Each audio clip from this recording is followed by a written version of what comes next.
Alors, salut la gang de J'en ai marre. Merci d'être là pour le J'en ai marre show d'édition week-end.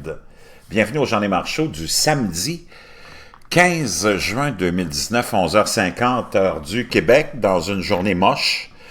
Merci à tous ceux qui sont là, qui ont répondu à l'appel. Jean-Frédéric Hébert qui nous dit « Dépêche-toi, Jean, je dois aller travailler. » On va faire ça vite, mon chum. Guy Mallet qui nous dit « Hey, les Malacas, coucou. » Pour payer mes taxes et faire vivre l'élite, nous dit Jean-Frédéric. Carl Brochu, salut mon chum. Wade Jackson, Manon Proulx et tous les autres, vraiment. Louise Zamora. On avait aussi Carole Bernard, merci d'être là, franchement, c'est Nathalie Dionne aussi. Marera Reva, qui rêva, salut tout le monde. Chers amis, merci d'être là, vraiment. Tout un monde. On vit dans un monde des plus confus. Je pense que c'est le terme à utiliser. Les gens sont confus. Les gens sont confus, les gens qui vous entourent, vos frères, vos sœurs, vos cousins, vos cousines. Tout le monde est confus. Tout le monde est insatisfait, mais il n'y a personne qui est capable d'expliquer ce qui se passe. Puis pourtant, c'est très, très simple. Mais on garde la confusion des genres parce que ça paye pour tout le monde. C'est payant pour tout le monde de vous avoir confus. Les gens sont insatisfaits de leurs conditions, insatisfaits des politiciens de carrière, insatisfaits de tout. Mais le problème, c'est qu'ils s'en remettent toujours à ceux qui ont créé le chaos puis qui ont créé l'insatisfaction. Les gros gouvernements, les politiciens de carrière, ceux qui nous vendent leurs idées, parce que c'est des vendeurs, des politiciens. Des politiciens ne sont pas là pour régler les problèmes, ils sont là pour en créer. Parce qu'eux autres, ils ont toujours une solution à vous proposer. Et c'est ça qui doit être compris. Les politiciens sont des commerçants, sont des vendeurs. On vient vous vendre du rêve, on vient vous vendre du paradis avec votre argent, avec votre liberté, avec vos droits. C'est quand même ça qui est extraordinaire et que les gens sont incapables de comprendre. Et l'insatisfaction que vous avez, la vie dont vous vous plaignez, c'est ces gens-là qui vous l'ont donné. Et vous vous retournez vers eux pour qu'ils vous trouvent des solutions à la misère qu'ils vous ont créée avec votre argent. C'est quand même assez hallucinant de voir la naïveté et l'ignorance des gens. Puis c'est comme ça partout. Vous regardez autour de vous, vos frères, vos sœurs, vos cousines, tout le monde se plaint. Mais qu'est-ce qu'ils font? Ils s'en remettent au gouvernement, pas aux politiciens, pour régler leurs problèmes de vie quotidienne. Tous ces problèmes-là qui ont été créés originellement par ces gens-là. C'est assez fort, pas vrai? Et c'est ça qui...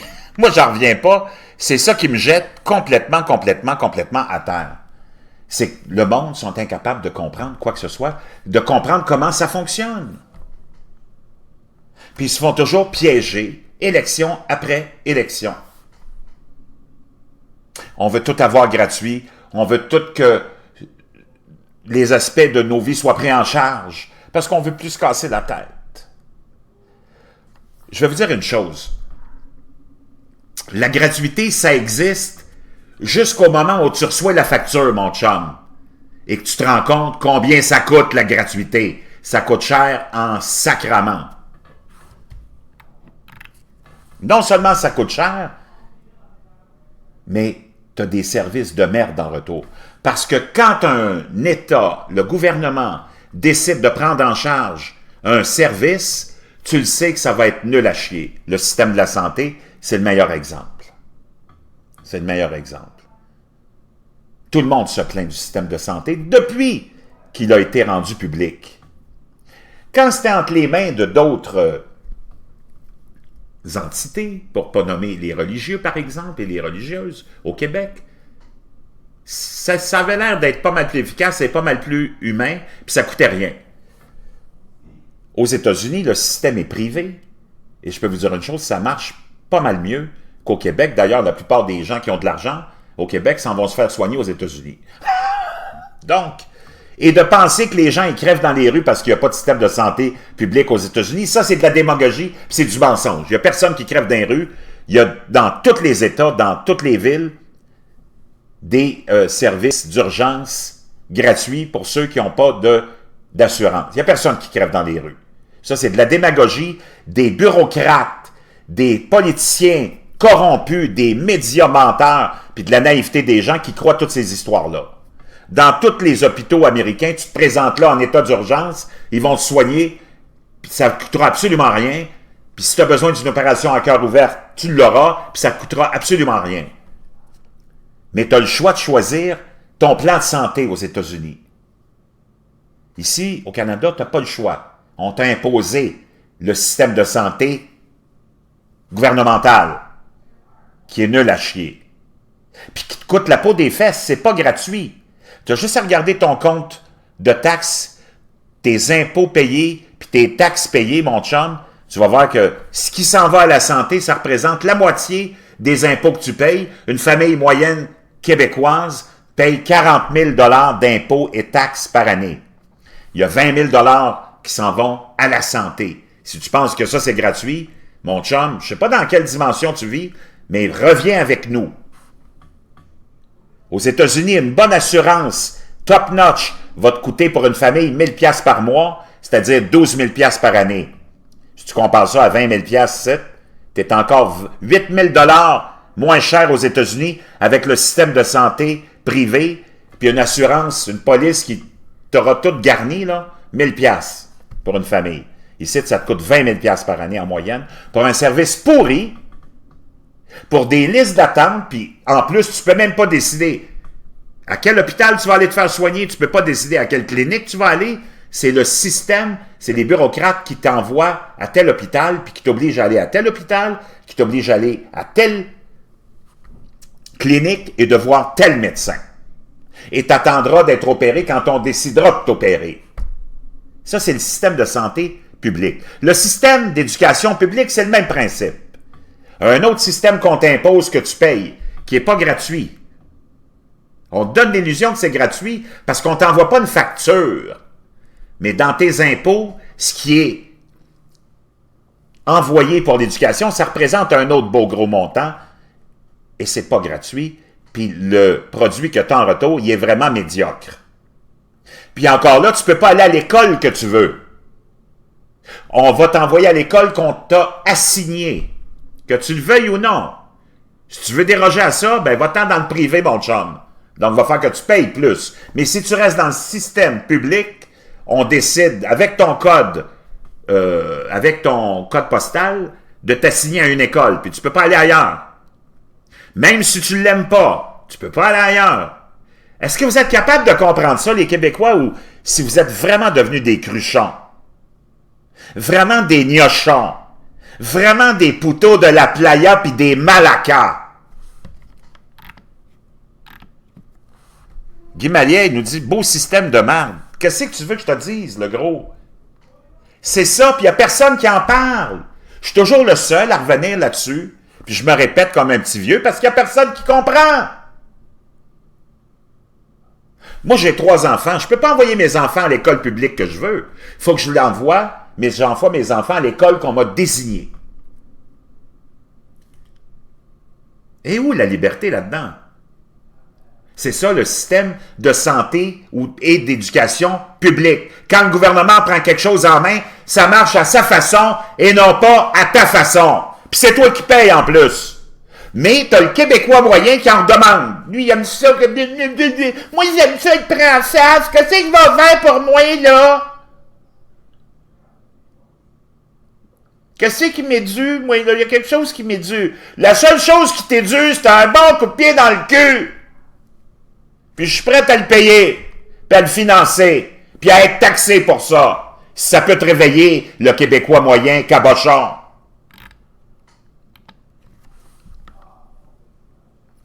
Donc, c'est bien difficile de faire comprendre ça au monde. Puis toutes les nouvelles plateformes, puis les nouveaux gouvernements qui naissent, les nouveaux partis qui naissent, c'est tout du monde qui veulent encore plus d'intervention. Donc, on s'en va vraiment pas dans la bonne direction. Des partis comme Citoyens au pouvoir, tu sais, ça donne l'illusion que, wow, hey, ça va vraiment être extraordinaire, le citoyen au pouvoir. Non! Eux autres, si t'étais allé voir leur programme puis leur plateforme politique, mon chum, eux autres, ils intervenaient dans tous les aspects de ta vie. Puis ils se mettaient le nez dans tout. C'est pas bon, ça, là. C'est pas ça qu'on veut. Moi, je veux que vous compreniez que ce que ça nous prend, c'est un parti, puis un système qui va te donner la chance de redonner toutes les responsabilités, puis l'argent au monde, puis de leur dire, arrangez-vous. Ça va vous coûter moins cher, ça va être plus efficace, puis nous autres, on va pouvoir fermer le gouvernement. Le faire disparaître. Pas en totalité, parce que tu as besoin d'une forme, de structure. Pour l'essentiel. Le gouvernement il devrait s'occuper du minimum.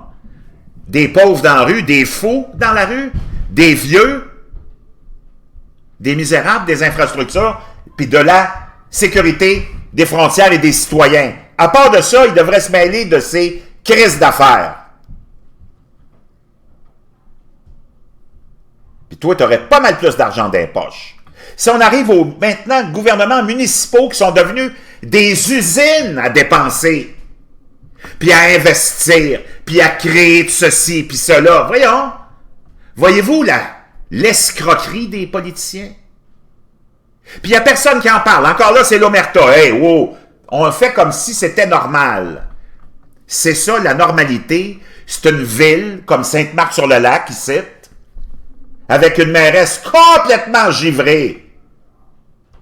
Sonia Lanus, qui, depuis qu'elle est là, depuis 8 ans, dépense comme c'est pas possible.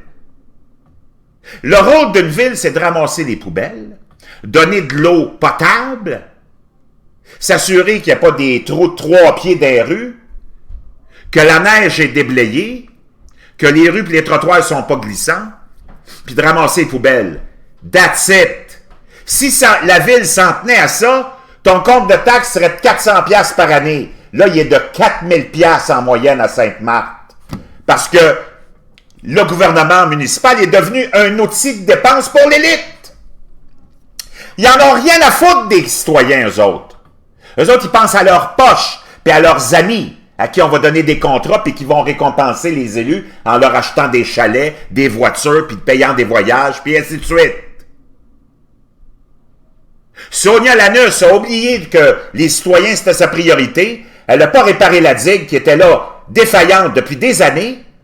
Elle a fait une demande de subvention, elle s'est lavé les mains de ça, puis elle est allée construire un centre communautaire. Elle l'a rénové, il était déjà là, elle l'a rénové, elle a construit la bibliothèque, ça a coûté des millions. C'est pas le rôle de la ville de faire ça, voyons. On n'a pas besoin de ça, anyways. Puis ceux qui veulent vendre des livres puis louer des livres, ils devraient faire ça dans le secteur privé. Primo est allé construire un court de tennis. C'est pas le rôle de la ville de construire des courts de tennis. Si tu veux jouer au tennis, tu t'en vas encourager les hommes et les femmes d'affaires qui ont investi pour créer de l'emploi, puis se créer aussi un profit en faisant que tu t'en vas jouer dans leur court de tennis. C'est pas à la ville à construire un court de tennis. Puis les dépenses sont à l'infini avec la ville de Sainte-Marthe, comme avec toutes les villes. Puis tu te retrouves avec un compte de taxes de 4000$ parce que tu as une élite qui a construit le modèle de gouvernement qu'on a en ce moment, qui leur sert et qui les enrichit, puis c'est toi qui le finances comme un crétin. Pendant ce temps-là, l'eau est dégueulasse à Sainte-Marthe, parce que vous êtes débranchés de Saint-Eustache et de l'usine d'épuration de Deux-Montagnes et Saint-Eustache, qui nous donnait une eau d'une très grande qualité, mais elle avait d'autres intérêts. Elle nous a débranchés sans nous demander la permission. Il aurait dû avoir un référendum là-dessus. Là, on a une eau dégueulasse qui nous coûte une fortune parce qu'elle essaye, par tous les moyens, d'essayer de nous purifier cette eau qui est d'une horreur, qui vient d'une swamp à grenouilles d'un de ses cousins, sûrement, ou un de ses amis. L'eau, c'est pas gratis, mon chum, là. Puis, honnêtement, Les habitants de Sainte-Marthe, c'est une autre belle bande de givrés, de tarés, ils n'arrêtent pas de la réélire. Là, tu as des poubelles partout dans le parc, dans la ville, des poubelles sur des dalles de béton, je les ai déjà montrées, qui doivent coûter minimum 5 000 $ pièce, installation, incluse peut-être plus que ça, puis tu en as partout. Comme si ça avait été une priorité pour nous autres, la Terre aurait arrêté de tourner si on n'avait pas eu ces poubelles à 5 000 $ unité.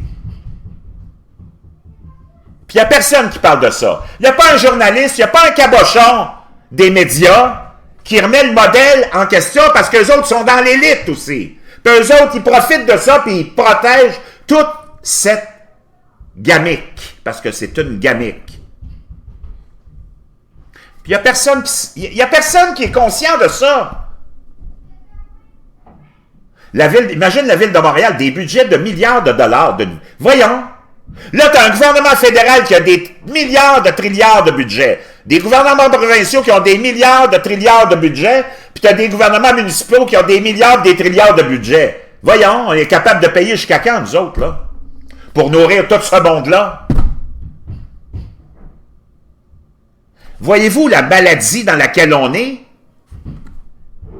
C'est ça le problème, puis la maladie dans laquelle on est. C'est le système qu'on vous a vendu d'un gros gouvernement qui va mettre son nez partout puis qui va dépenser à fond la caisse. Voyons. Puis eux autres sont morts de rire, sont en contrôle de tout cet argent-là. Pourquoi vous pensez qu'ils se battent comme ça pour avoir le pouvoir?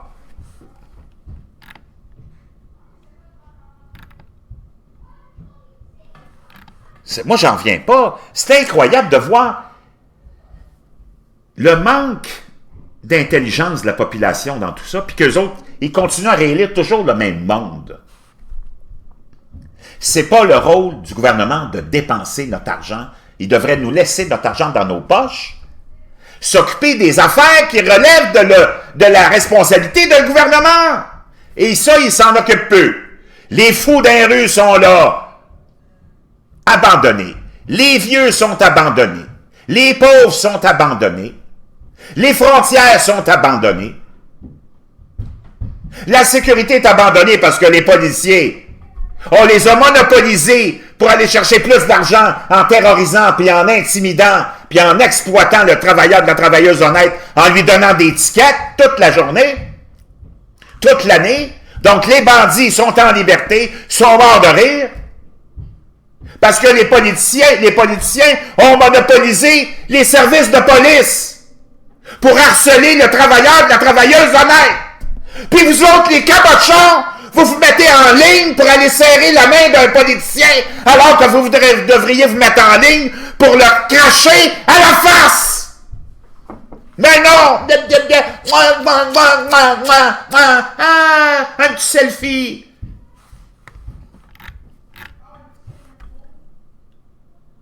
Ça, c'est le monde à l'envers. C'est pour ça que c'est sans espoir. C'est pas sans espoir parce que les politiciens sont corrompus. C'est sans espoir parce que vous êtes des cabochons! Puis on en veut toujours plus. Moi, je veux que le gouvernement paye pour mes courses. Moi, je veux... Ça suffit. Faut qu'on s'enligne vers autre chose. Parce que vraiment, c'est pathétique. Le gouvernement peut pas être là pour subvenir aux besoins des fainéants et des paresseux. Il peut être là pour subvenir aux besoins des misérables, oui. Des handicapés, oui. Des fous, oui. Mais pour le reste, you're on your fucking own, my friend. Tu peux pas vouloir quelque chose que t'es pas allé chercher toi-même, mon chum, si t'as les moyens physiques d'aller les chercher. Si t'as pas d'ambition, reste dans ton trou puis crisse-nous la paix, mon chum. Si ta seule ambition, c'est d'aller enlever quelque chose à quelqu'un qui a travaillé fort parce que t'es jaloux, ben, mon chum, tu viens de frapper un mur, OK?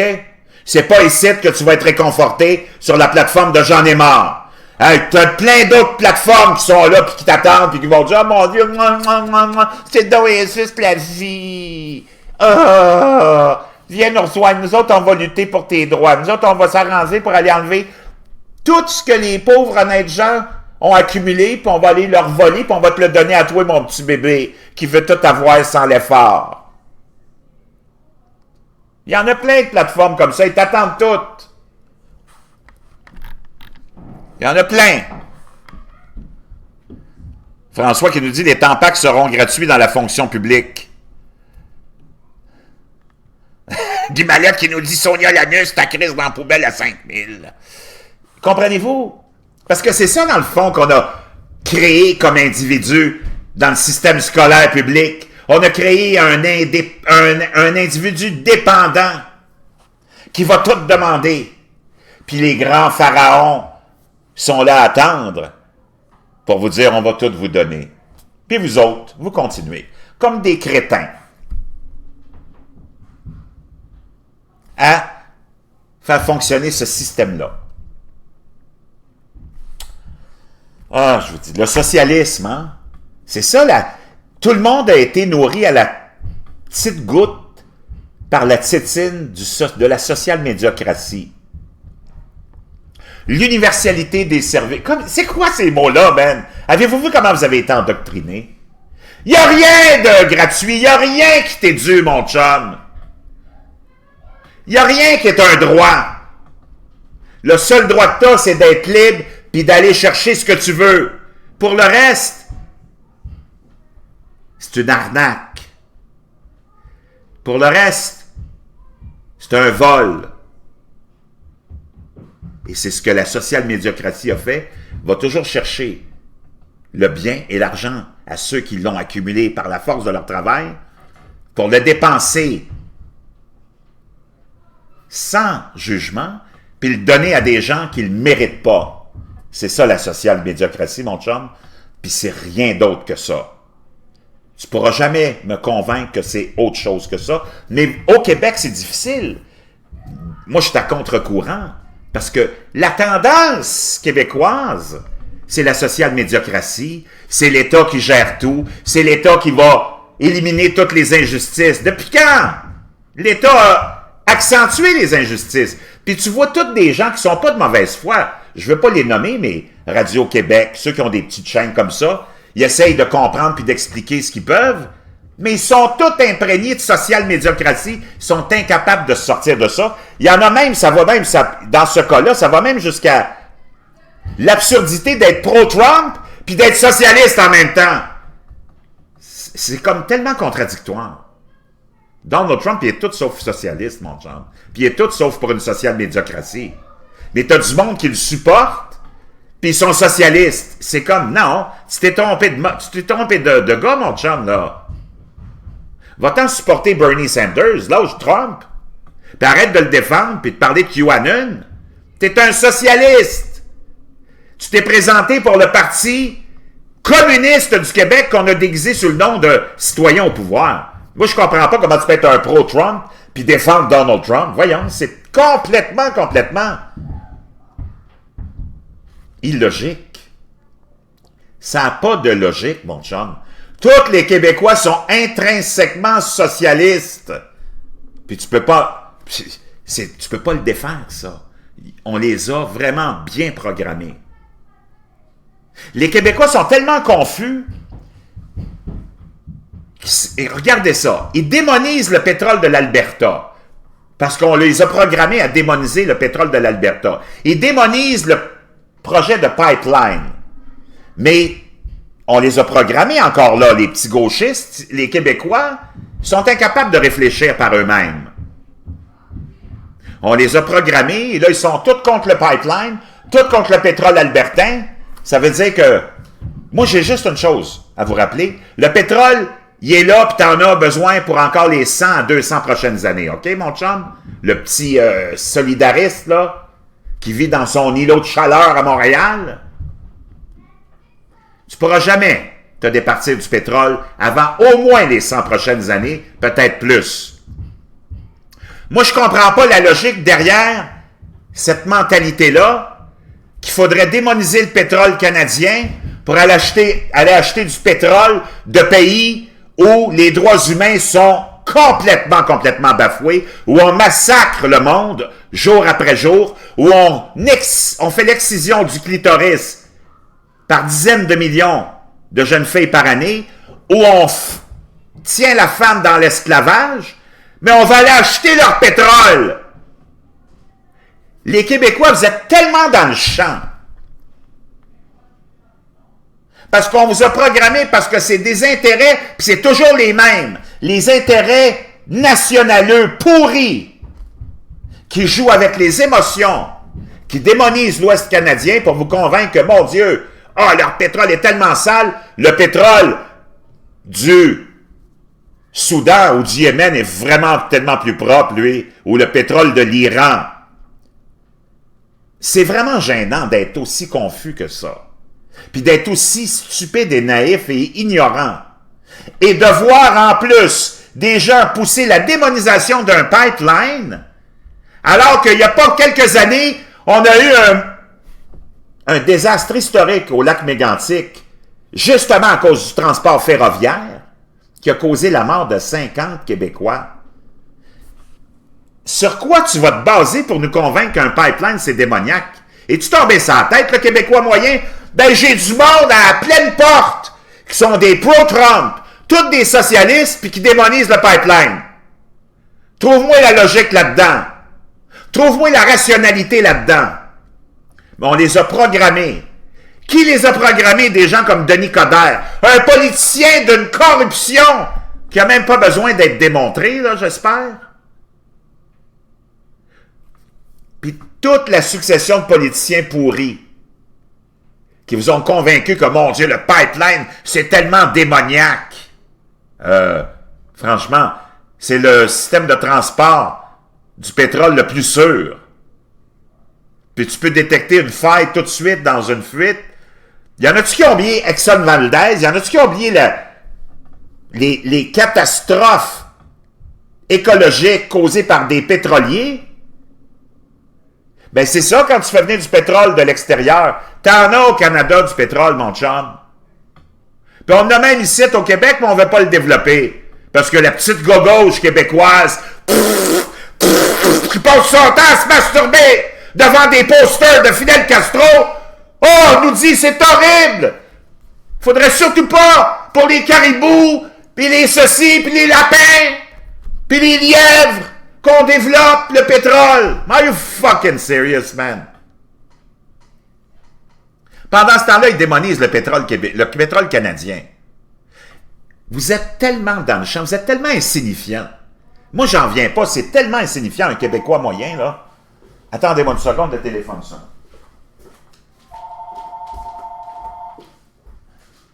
Oui, allô? Oui. Hey, je te enlève, je te rappelle, OK? C'était ma tendre épouse. C'est tellement du n'importe quoi. Honnêtement, c'est du n'importe quoi. Moi, j'en reviens pas. J'en reviens pas. Mais je ferai un crise de ménage, Sylvain, à la tête de Sainte-Marthe, puis il n'y en aurait plus de dépenses, puis le compte de taxes baisserait de 75% dans les 2 années suivant mon élection, OK? Guy-Michel Baudouin, Martine, Viviane et tous les autres, merci d'être là.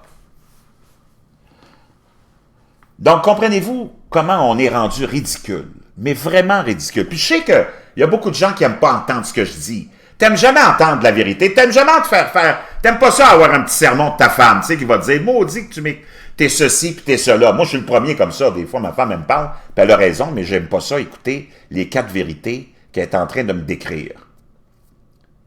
La majorité du monde, des fois, je les vois quand je fais un live, je commence certains sujets, ils commencent tous à disparaître parce que, ils veulent surtout pas entendre ça. On est inconfortable face à la vérité. Ben, c'est ça. Mais moi, j'ai pas le choix. Je suis pas là pour plaire au monde pour avoir 1000, 2000 personnes dans mes lives parce que je leur dis « Oh, c'est tellement démoniaque un pipeline. Moi, je suis pro-Trump. Vive le socialisme. Moi, si c'est un petit candidat de citoyen au pouvoir. Je veux avoir beaucoup de monde. Donc, qu'est-ce que vous voulez entendre, des petits bébés? On va vous donner des Smarties. Oui, on va vous donner des Smarties. Qui c'est qui va les payer? On ne sait pas, mais on va vous les donner. Qu'est-ce que d'autre vous voulez? Non. Moi, j'en ai rien à cirer, mon chum. Moi, je suis là pour faire ce que j'ai à faire, puis faire ce que j'ai à faire.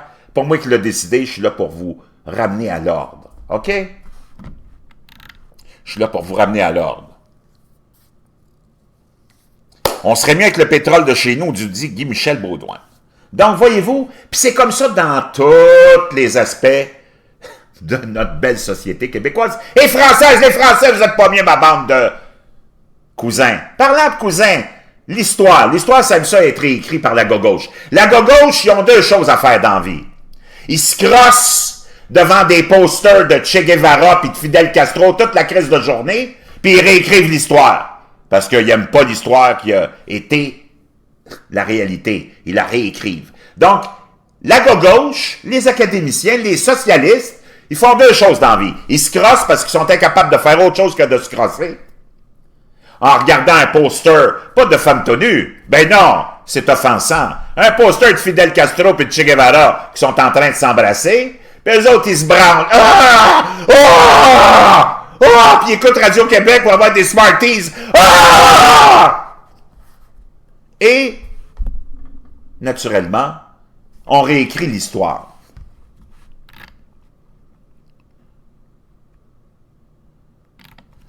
On aime ça réécrire l'histoire. Ben, l'histoire des Français, écoutez bien, c'est la suivante. Nous autres, on nous a envoyés ici. On est arrivés, il y avait déjà du monde là, les Indiens d'Amérique. On a essayé de s'arranger, on ne savait pas trop quoi faire, on était naturellement des colons. Les dirigeants, eux autres, avaient déjà leur idée, ils en ont massacré une certaine partie, ils se sont entendus avec d'autres, on a fait du commerce, on avait besoin de fourrure, on a installé des colonies. Les Anglais sont venus aussi, on dit « ouais, c'est pas pire comme place ». Les Anglais sont plus smart que les Français, eux autres, ils se sont dit « ouais, mais nous autres, on la veut, cette place-là ». Puis nous autres, on a besoin de plus de place parce qu'éventuellement, on va être bien plus nombreux, donc on va massacrer encore plus d'Indiens. Et après ça, t'en as d'autres qui sont allés encore plus loin, puis ils se sont dit, hey, c'est vraiment extraordinaire comme place. Nous autres, on veut pas de la domination des Anglais. On va s'arranger nous-mêmes la naissance des 13 colonies et de la République des États-Unis. Parce que je voudrais vous rappeler que les États-Unis, c'est pas une démocratie, c'est une république, ma bande de petits ignorants. Et ça a donné ce que ça a donné avec la Révolution américaine, qui ont foutu les Anglais dehors, les administrateurs de l'Empire britannique. Nous, on sait ce qui est arrivé. Les Français, comme ils sont bons à rien, ils ont perdu la guerre. La guerre Angleterre-France s'est terminée. On a signé le traité de Paris. Et en signant ce traité de Paris-là, les Anglais ont eu même la gentillesse d'offrir aux Français le choix entre la Guadeloupe ou la Nouvelle-France. Les Français, comme c'est du monde d'affaires, hein, c'est du monde bien smart, eux autres, ils ont choisi la Guadeloupe. Donc, qu'est-ce que vous voulez? On est tombé sous l'emprise de l'Empire britannique. On était plus nombreux au début, donc on n'était pas trop contents, nous, parce qu'on était proches de nos racines catholiques. On voulait continuer à pratiquer notre religion. Les Anglais ont vu les conflits qui commençaient à naître. Ils ont dit, OK, vous allez avoir une exception, vous allez pouvoir continuer à pratiquer votre religion. C'est tout ce que ça prenait pour satisfaire les imbéciles qui étaient là. Puis vous allez pouvoir utiliser votre langue et patati patata, parce qu'on avait eu des invitations des 13 colonies qui étaient venues même jusqu'à Montréal, avec des tracts pour inciter les Québécois à se joindre avec eux, pour aller combattre puis s'annexer avec les États-Unis. Ben non, ils ont décidé de rester ici, les imbéciles. Qu'est-ce que tu veux? On ne peut pas réécrire l'histoire. C'est ça l'histoire. Puis on connaît la suite. Je n'ai pas besoin de vous la décrire. On est encore aujourd'hui sous la gouvernance. On a un lieutenant-gouverneur qui représente la reine, puis on est encore dans le même bateau, mais là, on a perdu la majorité. Avant, on était majoritaire, là, on a perdu la majorité dans ce qu'on a fondé comme pays, le Canada. Mais il y a eu une époque où on était majoritaire, puis franchement, si on s'était aligné avec les États-Unis, on serait probablement... Mais avec les ci puis les ci, on peut faire bien des choses. Mais l'histoire, tu peux pas la réécrire, mon chum. C'est ça, l'histoire. Ceci étant dit, il y a beaucoup de choses. Au niveau des changements climatiques, encore une fois, on se fait tellement. Les Québécois sont tellement confus. Ils sont confus sur tous les aspects de la vie. En économie, pas besoin de te dire que les Québécois sont complètement dans le champ. Les experts économiques, il n'y en a pas un qui est capable d'additionner 3 piastres sans faire une erreur. Les experts économiques qu'on a, c'est tous des ignorants, des eunuques, des marionnettes qui vous ont dit que le globalisme, c'était tellement extraordinaire qu'on pouvait rien faire. La Chine, qu'est-ce que tu veux? C'est comme ça. On peut rien y faire. On n'aura jamais des grosses croissances économiques, nous, puis tout est... Qu'est-ce que tu veux? C'est la Chine. On va être comme ça. On va perdre nos emplois, puis manufacturiers, puis il n'y a rien qu'on puisse faire. Ça, c'est nos experts économiques à la radio et à la télé qui nous ont dit que, mon Dieu, c'était tellement extraordinaire, le traité de libre-échange de l'ALENA, puis ainsi de suite, que ça allait sauver le Québec, ça allait sauver le Canada. Wow! Le plus grand employeur des Québécois puis des Canadiens, c'est le gouvernement. Moi, je vois pas ce que ça a sauvé. Il n'y a plus d'industrie manufacturière. L'industrie du bois est complètement, presque disparue.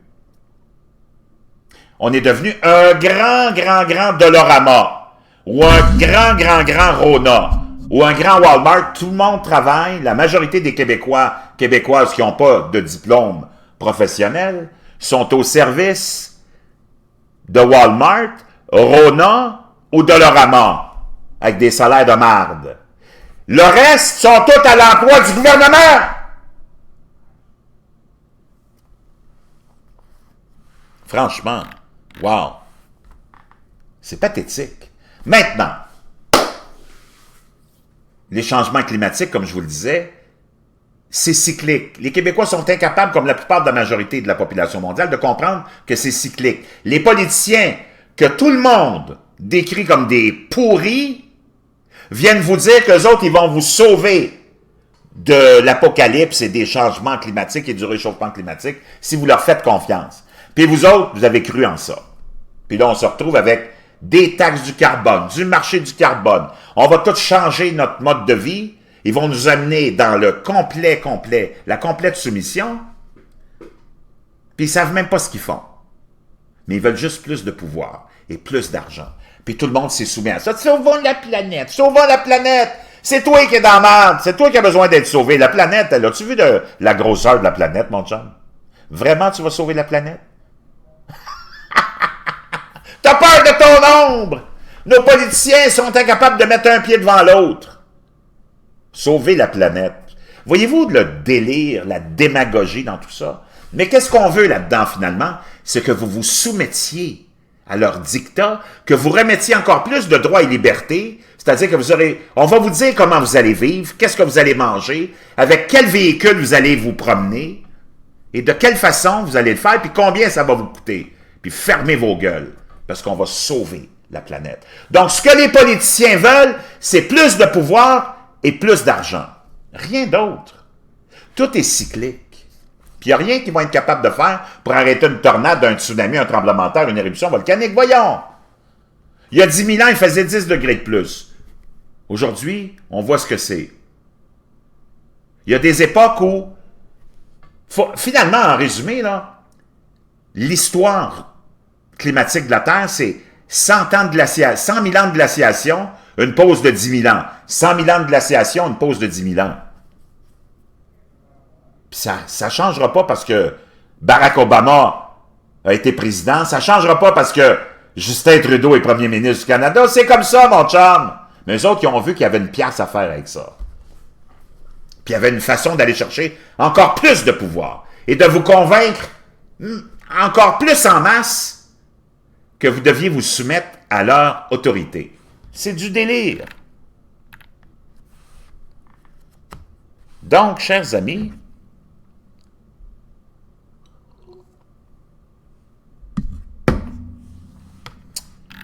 je peux vous dire une chose, les politiciens ne sont pas là pour votre bien. Ils sont là pour leur bien, puis ils représentent l'élite qui s'en met plein les... Pensez à tous les gouvernements de la planète, l'ensemble de cette masse monétaire qui est entre leurs mains, et cette masse de contrôle et de puissance et de pouvoir. La police, l'armée, les juges, les palais de justice, tout ça, c'est là pour vous terroriser, pas là pour votre service. Donc, Quand tu es capable de comprendre que tout ça, c'est juste un jeu de pouvoir, il n'y a plus personne qui a de la rationalité. Le climat, c'est le climat, puis c'est cyclique, il n'y a rien qu'on puisse y faire. Puis on s'en va vers un refroidissement, puis c'est prouvé. Eux autres, ils vont dramatiser une journée de chaleur dans le milieu du désert en plein mois de juillet parce qu'ils veulent te vendre cette idée-là. Mais on n'a pas eu de printemps. Les hivers sont rigoureux depuis 3 ans. Il y a des records de chute de neige à travers le monde, des baisses de température partout. Hey, regarde, là, on est quand même le 15 juin. Il n'y a pas eu de printemps ici au Québec. Il n'y a personne qui en parle. Mais il va faire 33 degrés. Il va dire « Ah! C'est l'Armageddon, il fait 33 degrés dans le milieu du désert. » Oui, ben, c'est parce que c'est le désert. Puis s'il n'y a pas de végétation, c'est parce qu'il fait longtemps qu'il fait chaud, mon petit coco. C'est pas depuis hier qu'il fait chaud dans le désert. Si c'est du sable et de la sécheresse partout, c'est parce que ça fait des milliers d'années que c'est sec. Il n'y a rien de nouveau. Mais les Québécois et les Québécoises, l'ensemble de la population mondiale est devenu tellement taré. Il y a eu une régression du quotient intellectuel et de l'intelligence du citoyen depuis 30 ans, 40 ans, qui s'est vraiment accéléré récemment, là. Avec l'aide des médias sociaux, avez-vous vu la débilité du monde autour de vous autres? Puis je parle pas des extraterrestres. Vos amis, vos sœurs, vos frères sont tous sur leur téléphone comme des crétins. Moi, ils viennent manger au restaurant, je leur amène 2 œufs bacon, ils prennent une photo de l'assiette. Pas fort, là. Pas fort. OK? Anyways.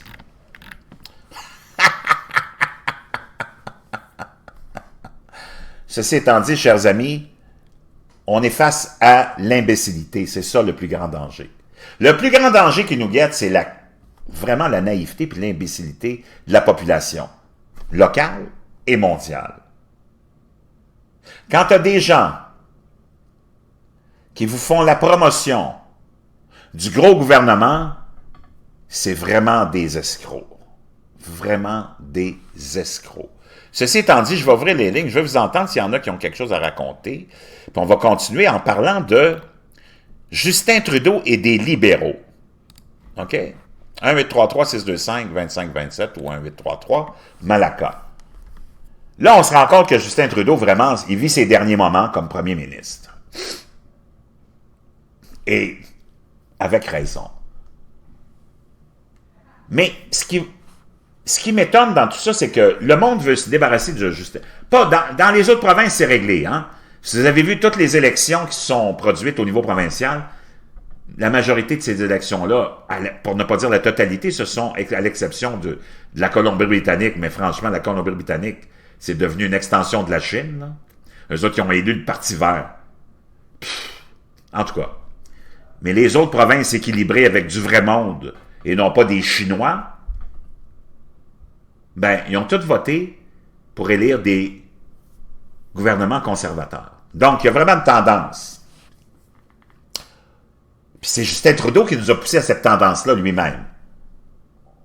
Mais au Québec, il y avait encore cette espèce d'hésitation de la population québécoise, parce que les Québécois, comme je vous l'ai dit, ils sont vraiment confus. Ils veulent se débarrasser de Trudeau, mais ils ne veulent pas voter pour le conservateur. Tu vas te débarrasser de Trudeau comment, le crétin? En votant pour Maxime Bernier, l'égocentrique, qui n'a pas gagné la chefferie du Parti conservateur, donc lui il a dit, moi je vais être CEF absolument. Moi je vais être un CEF. Donc, je vais créer mon propre parti, puis je vais me nommer CEF. Ça nous rappelle l'histoire de Martine Ouellette, qui avait perdu la course à la chefferie contre Jean-François Lisée, puis elle aussi, elle voulait absolument être CEF, puis elle s'est imposée au Bloc québécois, qui était dans une mauvaise situation, puis ils te l'ont foutu à la porte, ça n'a pas été là, mais elle a été CEF. Au moins, dans sa vie, elle aurait été CEF au moins une fois. Ben, Maxime Bernier aussi, lui, voulait être absolument CEF. Il n'a pas gagné la course à la chefferie, donc il est tellement égocentrique qu'il s'est dit, ben, moi, je vais créer mon propre parti, comme ça, il n'y a personne qui va s'opposer au fait que je sois CEF. C'est un petit peu ça le problème avec des gens comme Maxime Bernier. Ils sont tellement égocentriques qu'ils font passer leur nombril avant la nation. Lui était conservateur, il a perdu la chefferie, il aurait dû se ranger derrière Andrew Scheer. Non, moi c'est un gros petit bébé riche qui a toujours été gâté et qui a toujours fait à sa tête. Puis je veux être chef. Donc j'ai créé mon propre parti. clic, clic, un petit selfie, hein, puis je deviens chef de mon propre parti. C'est extraordinaire, non? Donc là, je suis satisfait. Je peux aller me masturber en paix. Je suis chef. Oui, allô? Oui, allô? Yes, sir. Oui. On t'écoute, mon chum. Le PPC? Hey, je sais pas si tu as de l'écho, faudrait que tu baisses le son de ton ordi. Oui, ouais, attends une minute. On va enlever ça de là. Non, là, c'est le compte. Je l'enlève. Il y en a encore? Je pense que ça a l'air mieux, là. Non, on entend encore ton ordi. Maxime Bernier, là. Attends une minute. Bon. Oui. Oui. Bon, là. Oh, c'est quoi l'histoire? Maxime Bernier, chef, non, mon ami. Maxime Bernier, c'est le seul qui a une plateforme électorale qui a du sens, si tu regardes l'affaire. C'est beau. Il a perdu son élection contre la girouette à Scheer, la pâte à Scheer, mais c'est quand même un gars qui a du front, puis qui a de l'audace, puis qui veut aller avant, puis qui veut réduire les taux d'immigration. OK? Si c'est pas qu'il veut les réduire pas mal plus de qu'est-ce qu'il en pense, de qu'est-ce qu'il dit, tu sais. Et quoi, il veut réduire ça à 250 000 au lieu de 350 000. Ben, au moins, on se donne une chance d'avoir quelqu'un qui va aller bloquer, tu sais. Au lieu de dire, ben là, c'est un égoïste, c'est un ci, c'est un ça. Hey, minute, on regarde la plateforme électorale avant de parler du gars qu'on pense que c'est un selfish personnage, tu sais. Ben, voyons donc, ça. Ben, c'est ton point de vue, puis regarde, moi je le respecte, mais si tu penses que tu as une chance de débarquer Justin Trudeau avec Maxime Bernier, c'est une erreur, puis tu viens de donner un deuxième mandat à Justin Trudeau, mon chum, parce que Maxime Bernier, il a autant de chances d'être élu, puis de gagner une majorité, puis même, je sais même pas s'il va être capable de faire élire un député, là. Donc, un vote au Québec pour Maxime Bernier, c'est un vote pour Justin Trudeau, mon chum. Non, c'est pas un vote pour Justin Trudeau. Si tout le monde vote pour Maxime Bernier, qu'est-ce qui va se passer? Hein? Ça veut dire que Andrew Scheer, qui est encore pire que lui, ben, il va débarquer. Et ça va être Maxime Bernier, le seul qui va s'opposer à la mondialisation ou au globalisme, tu sais. Un peu comme... c'est un peu notre Trump ici au Canada. Aïe, aïe, OK. Merci, mon chum, de ton opinion. OK. Wow, OK. Je n'ai même pas rien à rajouter là-dessus. C'est correct. C'est correct. Ça prouve exactement ce que je raconte depuis le début du live. Bon, ceci étant dit, Maxime Bernier, c'est un insignifiant de première. C'est quelqu'un qui a d'abord rien accompli dans sa vie politique.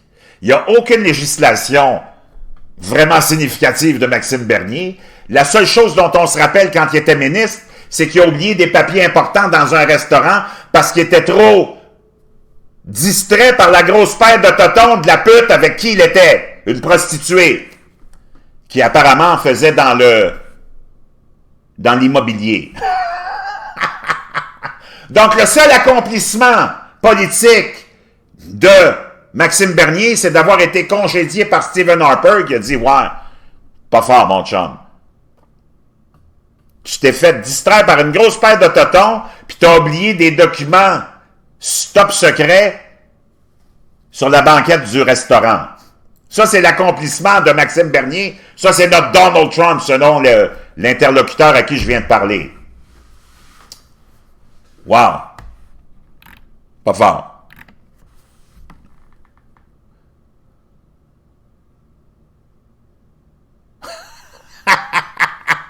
C'est incroyable. Mais, regarde, moi, je vous dis une chose, puis ça vient de prouver exactement ce que je viens de vous dire. Si on veut se débarrasser de Justin Trudeau et des libéraux qui ont complètement affaibli le Canada, j'aimerais vous rappeler que Donald Trump n'a pas été invité encore officiellement par le gouvernement du Canada. C'est une première, ça, là.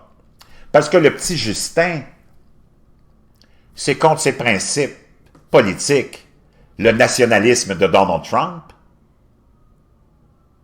la protection des frontières, et ainsi de suite. Donc, lui, il n'a pas invité encore. Pensez au Canada, un pays déjà de mouk-mouk, un pays de majorette, de pee-wee, qui n'a pas encore invité le président du pays le plus puissant du monde. Puis c'est notre voisin. Y a-t-il quelqu'un qui peut m'expliquer ça sans me faire mourir de rire? C'est honteux. Pierre Elliott Trudeau était un enfant de chienne, mais il aurait eu quand même l'intelligence, je suis sûr, son père, d'inviter Donald Trump. Justin Trudeau, il n'y a personne qui lui remet ça d'en face. Comment ça se fait que tu n'as pas invité Donald Trump encore, officiellement? Parce que tu as peur qu'il y ait 3-4 transgenres, 5-6 lesbiennes qui se promènent avec un casque en forme de vagin sur la tête en disant « fasciste, raciste, nazi », toutes les étiquettes, les insultes qu'on colle toujours à Donald Trump, qui ont absolument pas de fondement, puis qui sont complètement démagogues. Est-ce quelqu'un qui peut m'expliquer pourquoi Justin Trudeau n'a pas invité Donald Trump officiellement à Ottawa quand c'est le pays voisin du Canada avec lequel on a le plus d'interactions?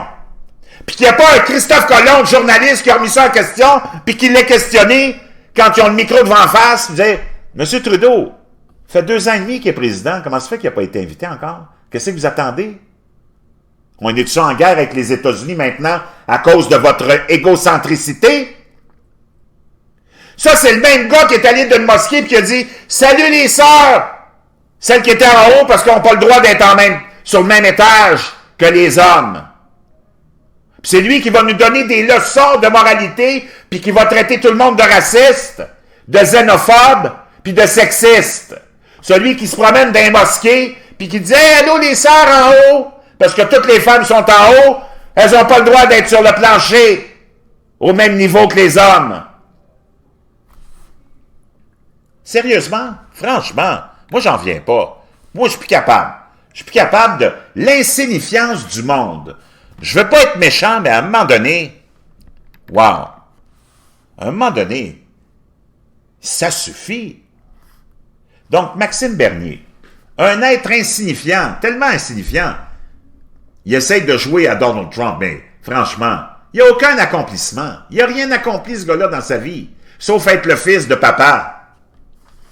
Puis il a tellement pas pris sa défaite contre Andrew Scheer, qui a dit « Moi, je veux être chef, m'a créé mon propre parti. Je veux être chef. » Si vous pensez que vous allez être capable de vous débarrasser de Justin Trudeau en votant pour parti, comment il l'appelle, le parti au pouvoir, je ne sais pas comment il s'appelle en tout cas, de Maxime Bernier, vous vous trompez.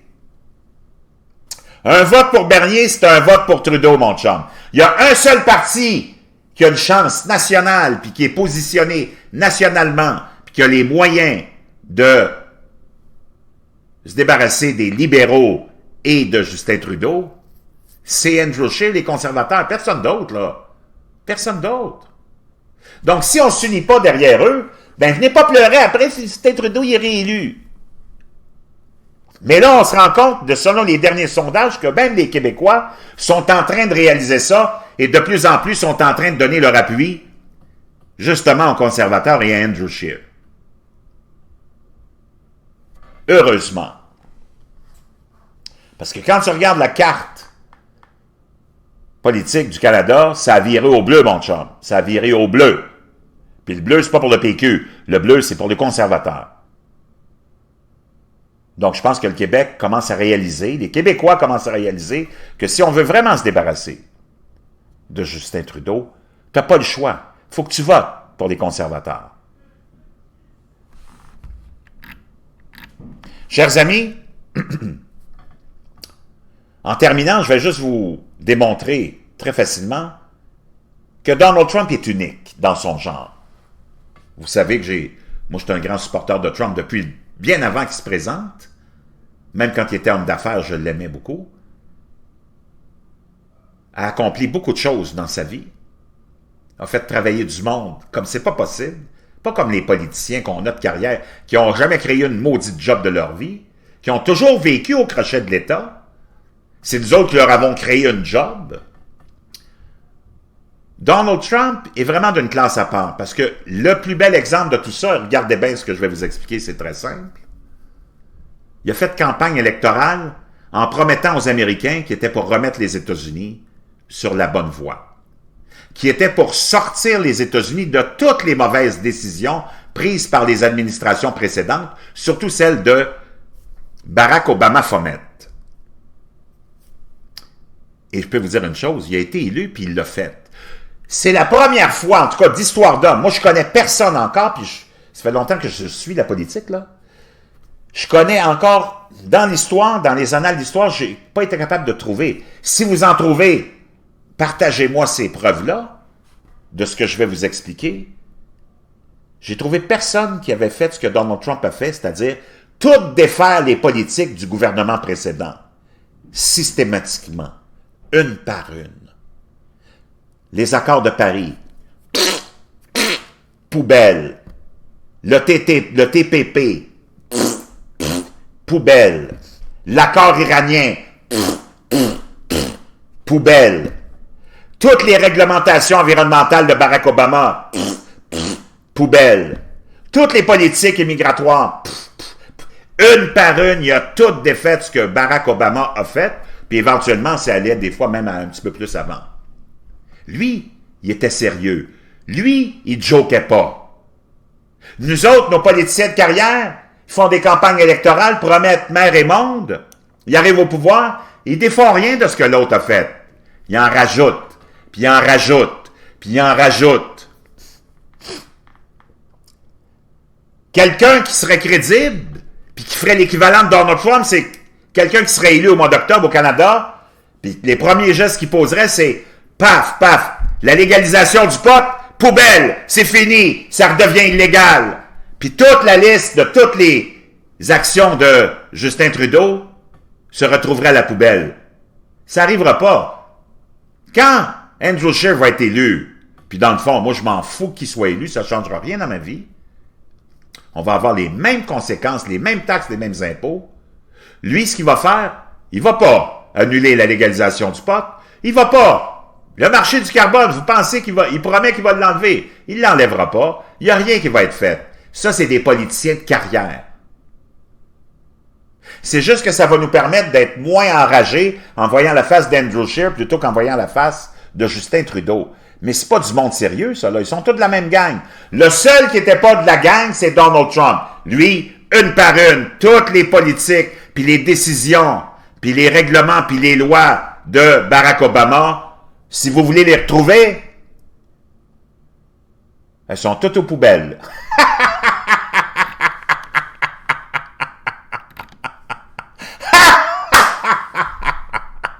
Merci d'avoir été là, je vous reviens. Un de ces quatre, qui devrait être dans pas grand temps.